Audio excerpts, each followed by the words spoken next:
I'm Raj from India Today, and welcome to this special interview with Gautam Adani, Chairman of the Adani Group. Gautam bhai, thank you for speaking to India Today. Thank you, Raj, for inviting me. I must say that the growth of the Adani Group has been truly astonishing. In little over a decade, you have become India's largest private sector power producer, port operator, airport operator, consumer gas business, and electric transmission company, apart from being the largest infrastructure developer and generator in renewables. This year, your group has become this country's second largest cement manufacturer, and you are diversifying rapidly into other sectors including aircraft maintenance, manufacturing, telecom, data center, and logistics, and a whole lot of other areas. But there is even more that you have achieved in 2022. With a personal net worth of $150 billion, you have become the richest Indian, overtaking Mukesh Ambani of Reliance and other stalwarts to the top spot. For your phenomenal growth in terms of both business and in personal wealth, and the impact that you have made to millions across the country, Gautam bhai, I'm happy to inform you that India Today magazine has declared you as its Newsmaker of the Year 2022. So congratulations for this recognition. Thank you very much, Raj. Now, Gautam bhai, when you look back at 2022, what makes this year so special for you? So first of all, thank you, Raj. 2022 was an exceptional year in many ways. We had a successful Adani Wilmar IPO, and thus Adani Wilmar is becoming the 7th listed company in the group.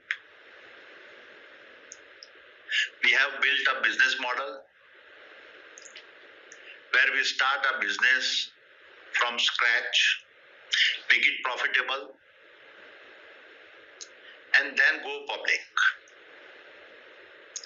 This IPO was another example of that. We also become India's second largest cement manufacturers when we acquired ACC and Ambuja Cements for around $10.5 billion from wholesale.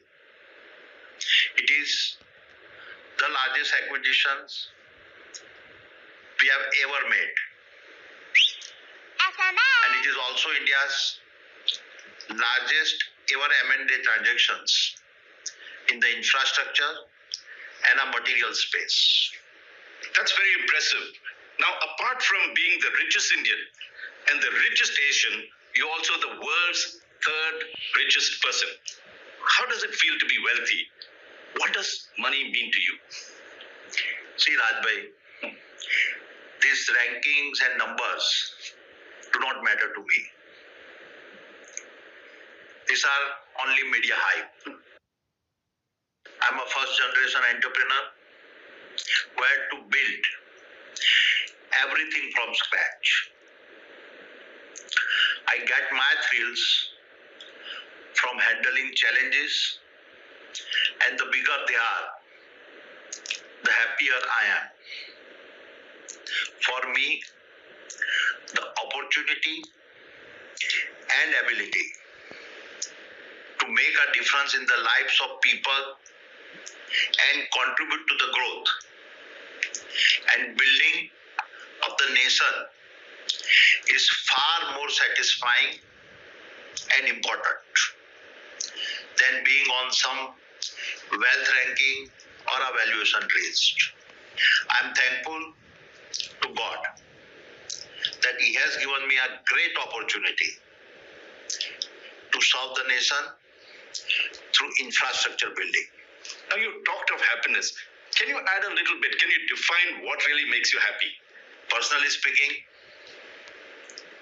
this was the biggest year of my life.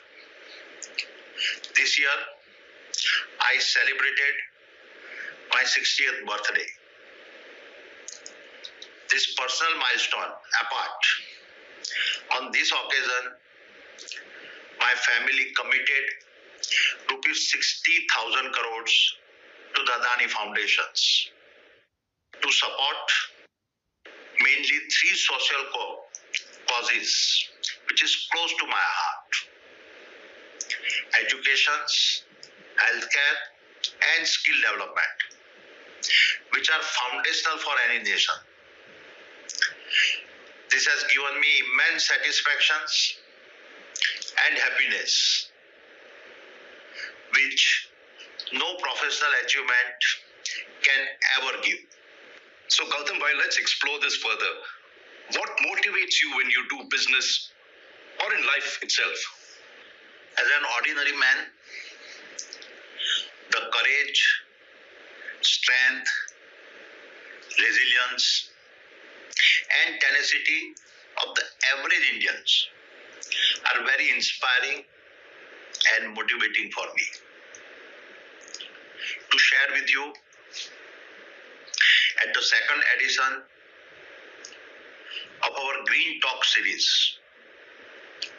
I was greatly moved by the stories of Arunima Sinha and Kiran Kanodia, two extraordinary women who unfortunately lost their limbs but yet conquered the world. Arunima climbed Mount Everest and Kiran, a blade runner, is running marathons. Both are incredible women and the pride of India. They are the real heroes of a Naya India. Their stories moved me so much that I had tears in my eyes. I am truly humbled by their spirit. Could there be anything more motivating than such courage, valor, and determinations in the face of adversity? Seeing their story, my belief is further reinforced that there is no machine stronger than human beings. Such human stories are the biggest source of motivation for me. That's truly inspiring. I want to turn to business now. And let's look at the logic behind your group's phenomenal expansion in infrastructure as well as in new areas. I was born in a middle-class family, and I lived through the 90s, 70s and 80s when we had to struggle for Bijli, Sadak and Pani. That was a time when India had a huge infrastructure deficit in ports, airports and many other infrastructure areas.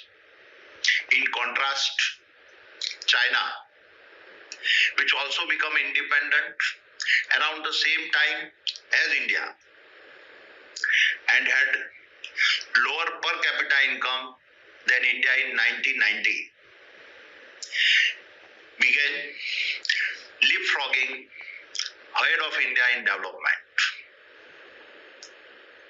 All this issue instilled a huge desire in me to do whatever I could do to transform India, particularly in infrastructures, and make India stronger. Meanwhile, starting from 1991, policy changes created an enabling environment for the entry of the private sector in the infrastructure space. This is why I am determined to use every opportunity to build world-class infrastructures and facilities for India and Indians. Gautam bhai, your phenomenal growth in the past decade has demonstrated that. What is your management style? What is your mantra for success? See, all our businesses are run by our professionals and competent CEOs. I do not interfere in their day-to-day functioning. My role is limited to formulating a strategy, capital allocations, and their performance review. It is for this reason that I have time to manage such a large and diverse organizations, but also incubate several new businesses and also look for new opportunities for acquisitions. Now, one of the new acquisitions that you've made is taking over the NDTV group. Now, would you follow the same principle of non-interference that you have demonstrated in your other group companies? And secondly, how would you ensure editorial independence? See, Raj, on editorial independence, let me say categorically that NDTV will be a credible, independent, global network with a clear Lakshman Rekha between management and editorial.